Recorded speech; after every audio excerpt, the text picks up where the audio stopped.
By the end of this night, this man would lose everything. He did not raise a sword. He did not betray anyone. All he did was say no.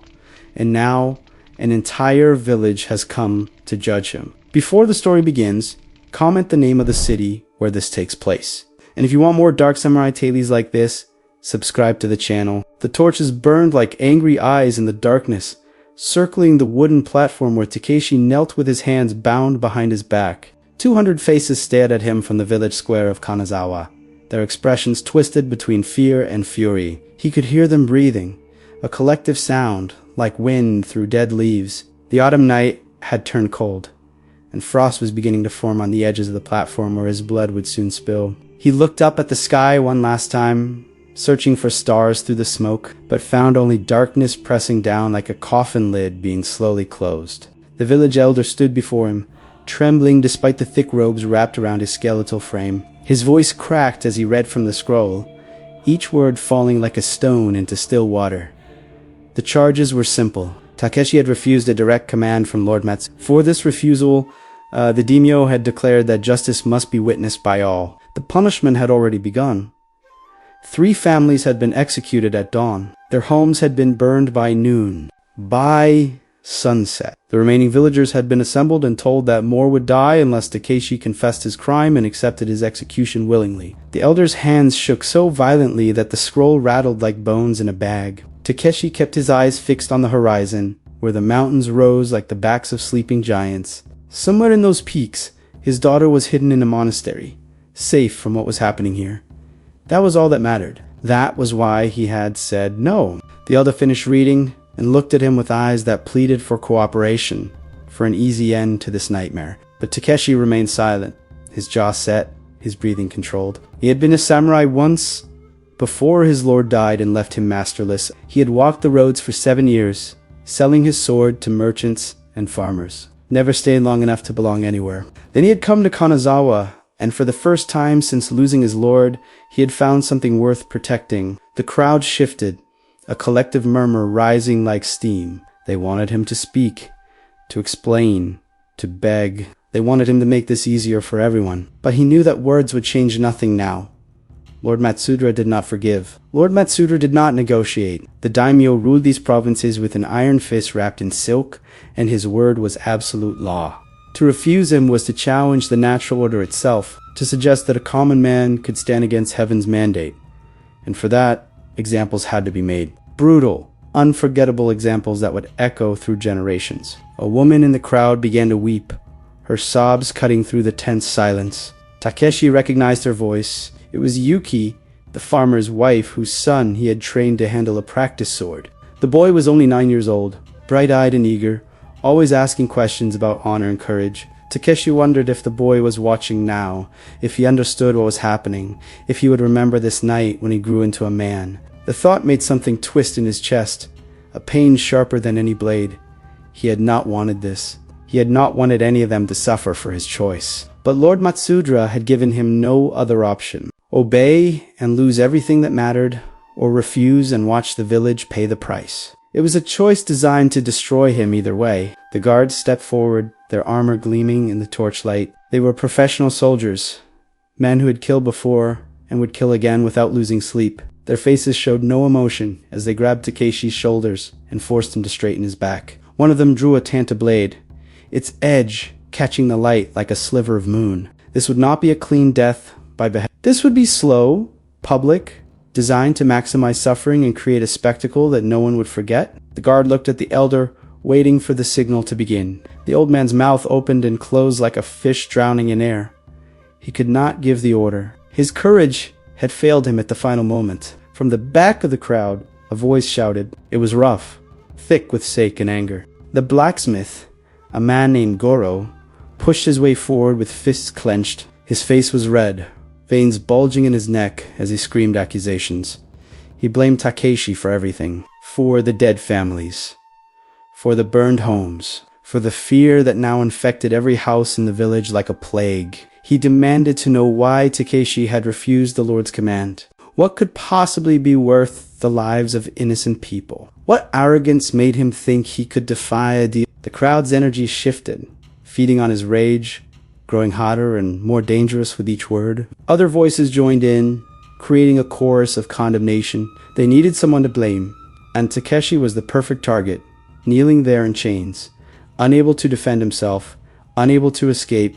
But Takeshi did not respond. He could not tell them the truth. If he spoke now, if he revealed why he had refused Lord Matsuda's command, it would only make things worse. The Daimyo would learn what he knew, and then even the monastery in the mountains would not be safe. His daughter would be found. She would be brought back, and the fate that Lord Matsuda had planned for her would come to pass after all. No. Silence was the only weapon he had left. Silence in the hope that his death would satisfy the daimyo's need for vengeance. That the example would be made, and then the village would be left in peace. It was a foolish hope, perhaps, but it was all he had. The memory of the first messenger's arrival rose in his mind like smoke unbidden and choking. It had been a quiet morning then, the mist still clinging to the patties, the air smelling of wet earth and new rice. He had been repairing the thatch on his roof, his daughter Aiko below, hanging laundry on a line that sagged between two crooked poles. Her laughter had floated up to him as she tried to keep the kimono sleeves from touching the mud. Then the horse's hooves had broken the peace, iron shoes striking the packed dirt of the path with a hollow rhythm. Takeshi had looked down and seen the messenger's straight-backed lacquered armor, the crest of Lord Matsuda gleaming on his chest. The man had spoken with the bored formality of someone carrying another man's will. He had not cared that the house was small, that the Ronin's clothes were patched, that the child's hands trembled as she wiped them hastily on her apron. He had delivered the scroll as though it weighed nothing at all, though Takeshi had felt it settle on his palms like a stone. He had broken the seal with Isio's eyes fixed on his face, her world no wider than the expression she read there. By the time he reached the last line, his hands had begun to sweat. A request from the deep, an invitation to serve, a promise of silver, land, and station for one who had none. Aiko had asked what it meant. Takeshi had told her only that he had to travel, and that he would return. Even then, as he packed his few belongings, as he checked the edge of the blade that had once flashed under a different banner, he had felt the unease in his bones. He had learned long ago that some invitations were snares in disguise, yet he had gone because refusing a summons without hearing it was not refusal, it was fear, and he had promised himself that fear would rule him no longer. Now fear ruled the faces before him instead. The cold on the platform seeped into his knees as he knelt. The guard with the tanto shifted impatiently, the blade still resting against his throat. A trickle of blood crept downward, tickling as it slid past his collarbone and disappeared into his torn kimono. The murmur of the crowd swelled and ebbed like a restless tide. Goro's voice cut through it again. "Tell them," the blacksmith shouted, pointing a shaking finger at Takeshi. "Tell them what you did. Tell them what was worth our children's lives." Takeshi turned his head just enough to see Goro clearly. The man's hands were pitted with burns, his arms like cables from years of hammering iron. He had made plows, nails, hinges, the very tools that kept this village alive. He had also sharpened swords once, in a younger time when steel had flowed out of Kanazawa like water, feeding wars far away.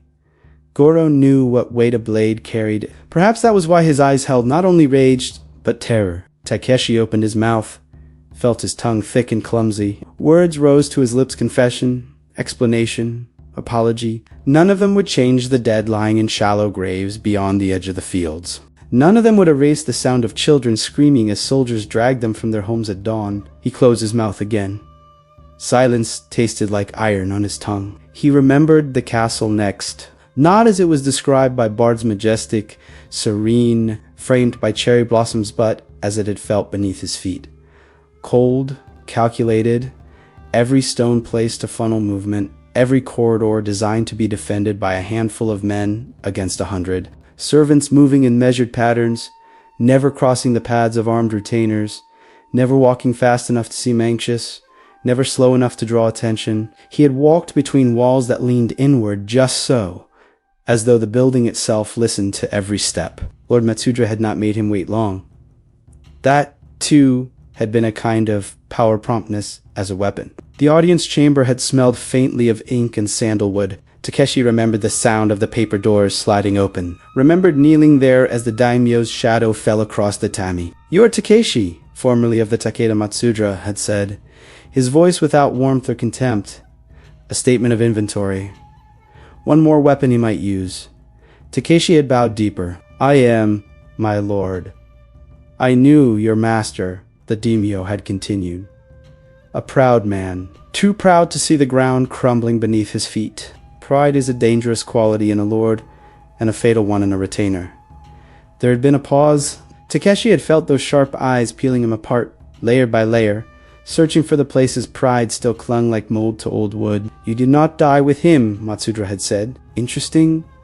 Fate did not allow it, my lord, Takeshi had replied. Though the truth was this, he had been far from the final battle, holding a meaningless post on a road no enemy ever used.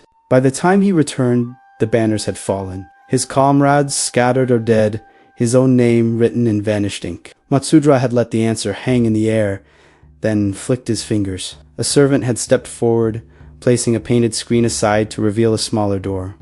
The Daimyo had gestured, "Walk with me."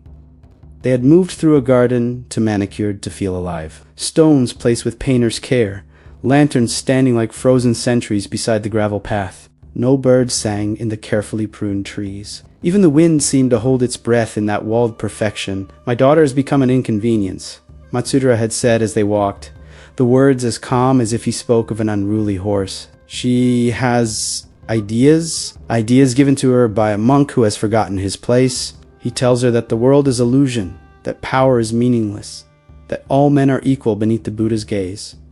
Takeshi had felt the ground tilt beneath his feet. A monk, a girl, a lord offended by the notion of equality. He had seen where the path led before Matsudra spoke the next words. I require a man who understands duty to correct this. Confusion, the Daimyo had continued. The girl is at a temple 2 days' ride from here. You will remove her from the monk's influence, and you will ensure he does not speak again discreetly, permanently.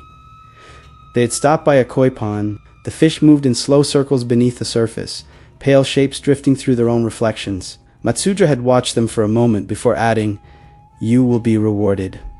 Gold, land, a place in my service. I am generous to those who execute my will efficiently.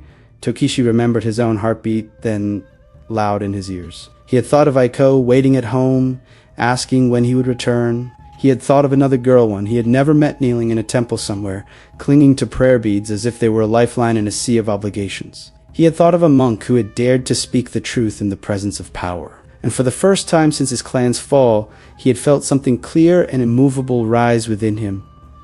Not pride, not anger. A simple, hard refusal. My lord, he had said, bowing again, feeling the weight of the words before he spoke them. I cannot. The garden had gone utterly still. Even the koi seemed to freeze beneath the water. You cannot, Matsudra had repeated slowly, as if testing the shape of the phrase with his tongue. Explained Takeshi had straightened, but not fully. He had not earned that much height. To take a child from sanctuary is not a warrior's duty, he had said. To kill a man whose only crime is speech.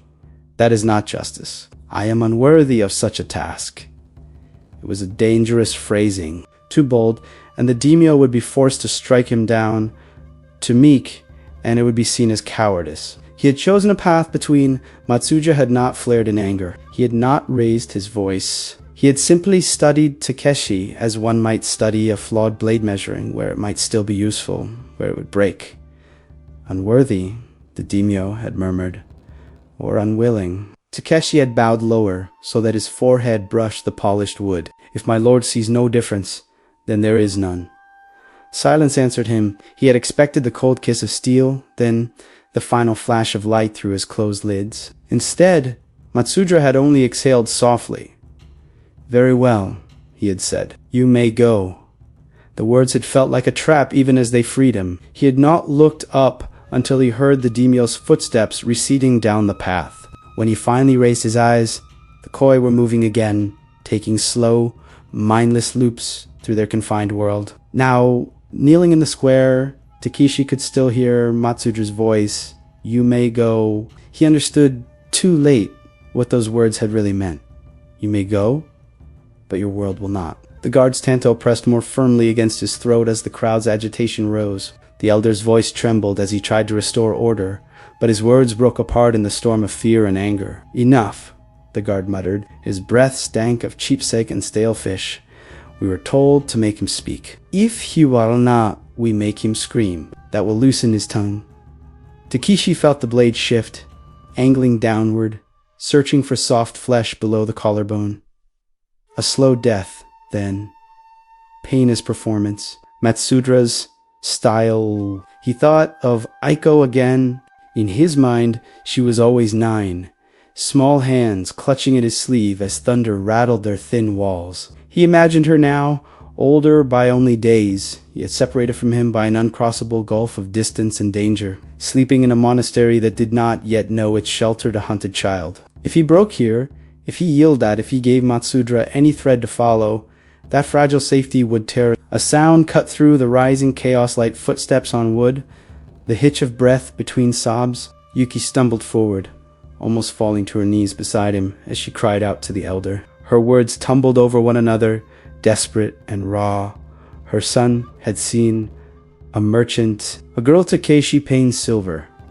The boy had thought it a kindness. Now, Yuki understood it for what it was. The secret dragged into torchlight. Faces turned toward Takeshi like flowers twisting toward the sun, but here the light burned.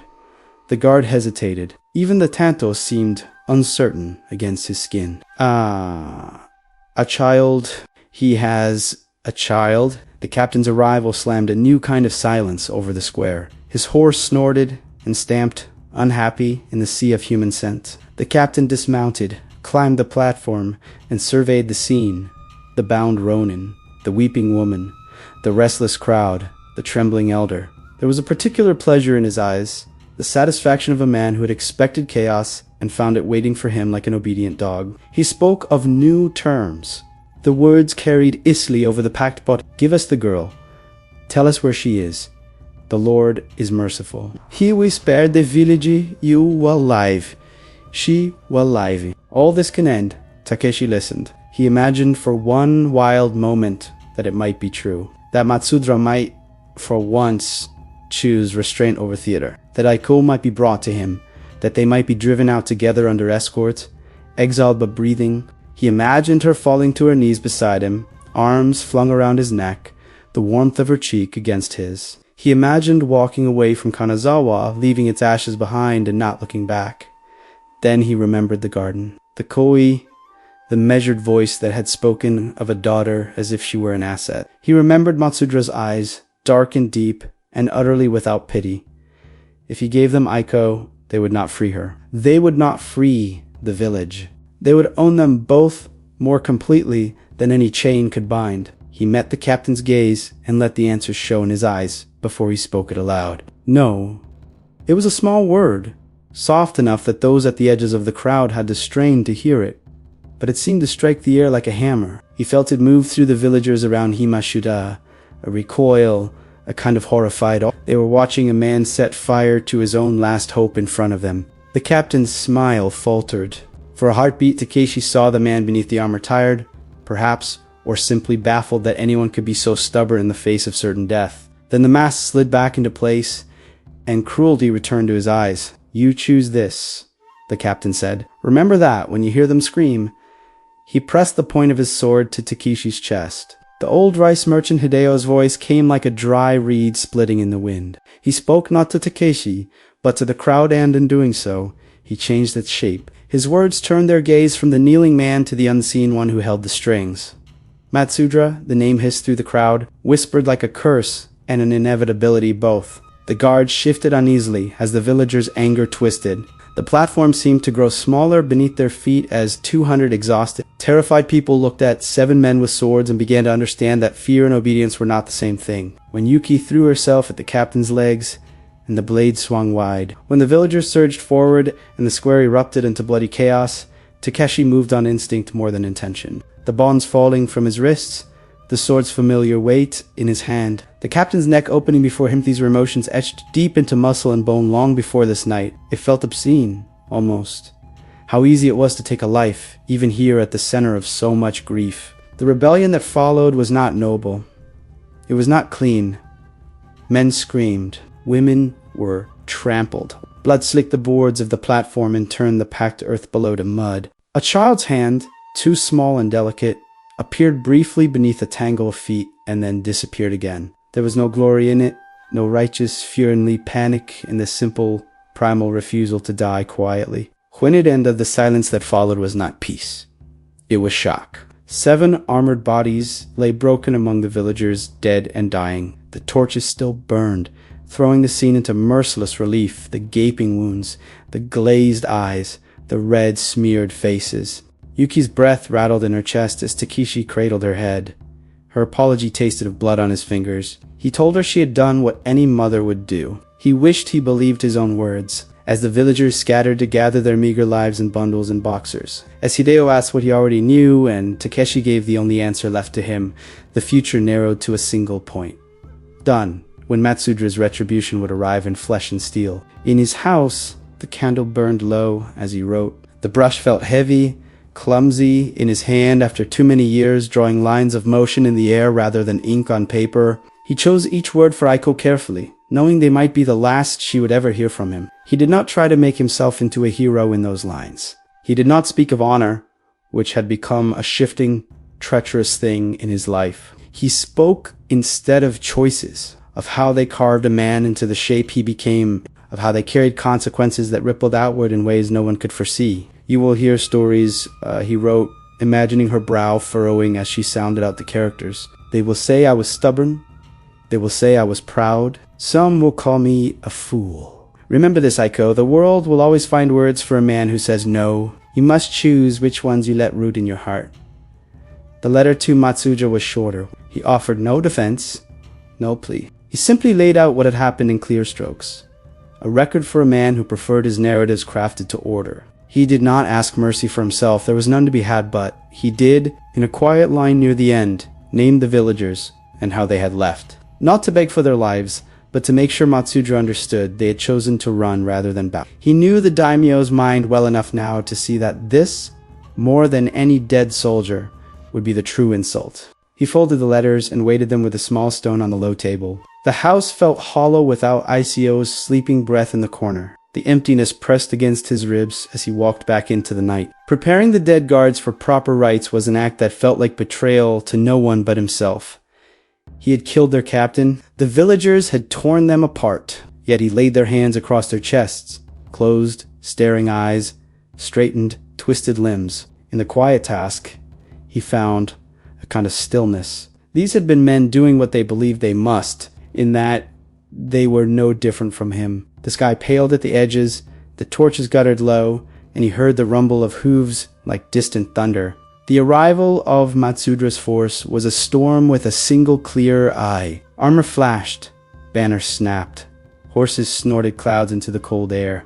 The villagers who had remained were gone now, those too old to flee having slipped back into their houses to wait for whatever came, whether soldier or fire or silence. The square belonged to Takeshi and the approaching army. Matsudra dismounted with a grace that came from practice, not youth. His hair was threaded with silver at the temples now, but his posture was straight, his step measured. He walked past the bodies of his dead without slowing, though his gaze flicked over each face once, briefly, like a man taking inventory of damaged goods. His eyes settled onto "You were given mercy," he said Achilas, his voice cutting through the chill air. "You were allowed to walk away from my house. I could have taken your head then, and this village would still stand. Instead, you chose to entertain yourself with rebellion." Takeshi bowed, though there was no protocol that governed such a Medinga lone man before an army, a Ronin before the Lord he had defied. "I chose not to murder a monk or steal a girl from sanctuary," he replied. "Everything after that choice belongs to you, my lord." A murmur rippled through the front ranks of soldiers. Matsudra's gaze did not waver. "You speak boldly for a man with no one left to protect," the Daimyo observed. Takeshi thought of Aiko high in the mountains, unaware that men in lacquered armor were saying she did not exist. "There is always someone left to protect," he said quietly, "even if they are only strangers who will hear what happened here and learn from it." Learn? Matsudra raised a brow. "What lesson do you imagine they will take?" Takeshi looked around at the empty houses, the scorched beams, the wind-tossed ash left from the first burnings. "That there is a price for cruelty," he said, "and that some men will pay it rather than kneel." Matsudra's lips twitched in something that might have been amusement. "Then let us see what price you have left to pay," he said. He drew his family blade. The duel was unequal from the first crossing of steel.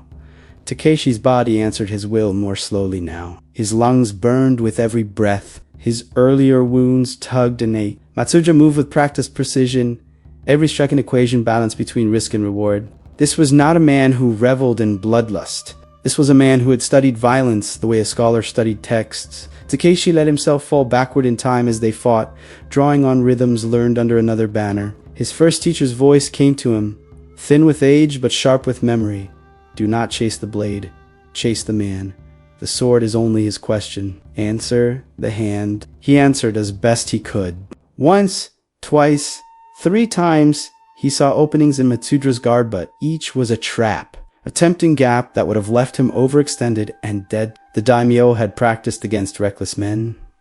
Takeshi had sworn long ago never to be one. He lasted longer than he should have. That, he thought with grim humor, would be his epitaph if any stone ever bore his name. Lasted longer than he should have. When the sword bit deep into his shoulder, his right arm spasmed. The borrowed blade nearly slipped from his grasp. Matsudra's next cut opened his thigh. His leg buckled. He dropped to one knee. Dust clung to the blood on his hands as he used his sword as a prop to keep from collapsing fully. The circle of soldiers around them watched, with faces carefully blank. Somewhere in their eyes, though, he saw flicker the same spark that had made one of them speak up later. The same ember that would one day ignite something Matsudra could not control. "Yield," Matsudra said, breathing only a fraction faster than when they began. "Beg, and I will make it quick." Takeshi tasted copper. He forced his eyes upward to meet the daimyo's.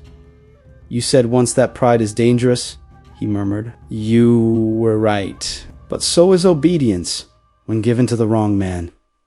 Matsudra's jaw tightened. "And yet you obeyed your dead lord," he said. "Followed him into ruin."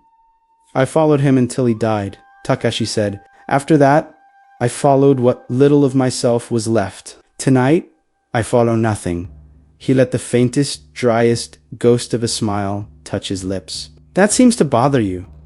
The blade rose. For an instant, Matsudra held it poised, as if hoping for some last-minute plea that would make this more satisfying. None came. The sword fell.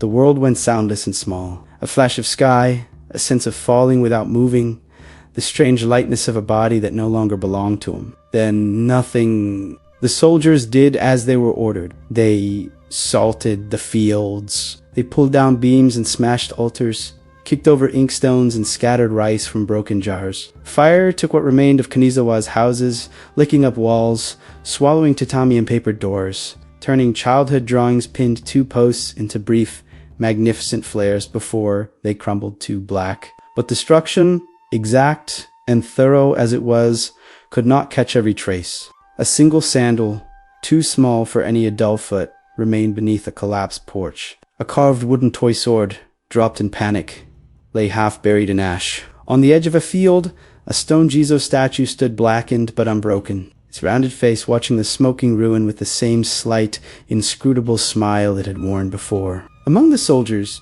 the young man who spoke to the scribe watched all of this. He watched and listened as his comrades murmured among themselves in low voices. "It was just one man," one said as they walked between smoldering beams. "All this for one man who said no, not just for him," another replied, "for the idea that others might say it after him."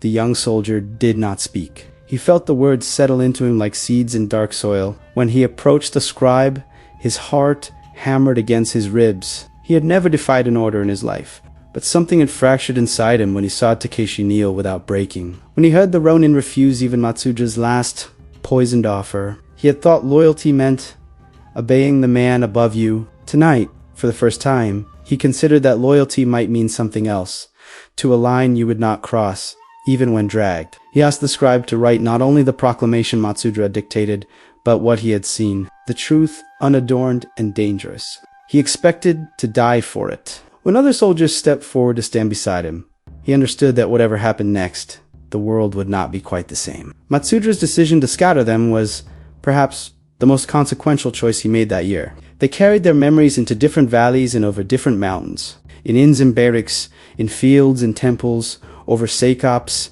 and under low lamplight, they began sentences with, "There was a village once, and I saw a man who..." The story changed in the telling, as all stories do. In some versions, Takeshi deflected 3 of Matsudra's blows with a broken sword before falling. In others, he was offered land and refused it, laughing. Some said his daughter watched the duel from the mountains and screamed as his head fell, her cry cracking the clouds, but certain details remained stubborn as stones in a stream, that he was given a command and refused it, that he knew others would suffer and still would not trade a child's fate for temporary peace, that when kneeling in the dirt with a sword at his throat, he was given one last chance to obey and again he said no. Years later, in the monastery where Aiko had taken her vows, pilgrims would sometimes arrive with those stories.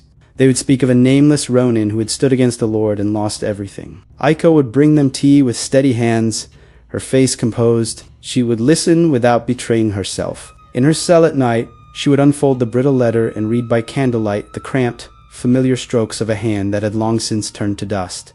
You will hear stories. She had heard them. Some made her father bigger than he had been, turning him into a giant whose sword carved valleys into the earth. Others made him smaller, a stubborn fool who doomed a village. The world, as he predicted, had found many words for what he had done. She folded the letter along its worn creases and pressed it to her brow. When novices came to her years later, troubled by their own questions of obedience and conscience, she did not tell them she was the daughter in those tales. She simply told them a story about a man in a burned village, and a word he spoke 3 times, once to a lorgy, once to a captain, once to death itself. She told them that saying yes was easy. The world smoothed itself for those who said yes. Doors opened, swords stayed sheathed, rice bowls stayed full. Saying no, she said, was like stepping into winter without a cloak. It cut. It stripped. It left you exposed. Why do it? Then one wide-eyed novice asked her if it hurt so much. Aiko looked past the boy, through the open shoshi, to the snow-capped peaks beyond. Somewhere beneath those mountains lay the ashes of Konezawa, scattered and forgotten by all but a few. Because there are worse pains, she said, living with a yes that rots you from the inside, watching someone else pay for the comfort you bought with your silence. That is a wound that never stops bleeding. The boy shivered, though the brazier beside them glowed red. In another province, far from Matsudra's lands, farmers would sometimes, when pressed too hard by taxes or insulted once too often by minor officials, gather at night over week's sake and talk in low voices of the burned village. No one remembered its name. They simply called it the place where the man who said no lived. They did not rise up. They did not storm castles. The world did not tilt overnight.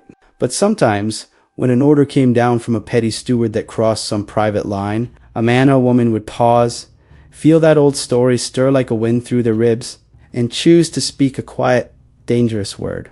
No, Matsudra ruled for many more years. His banners flew, his taxes filled coffers, his decrees were obeyed more often than they were not. He had other problems to solve, other rebellions to crush with more conventional force.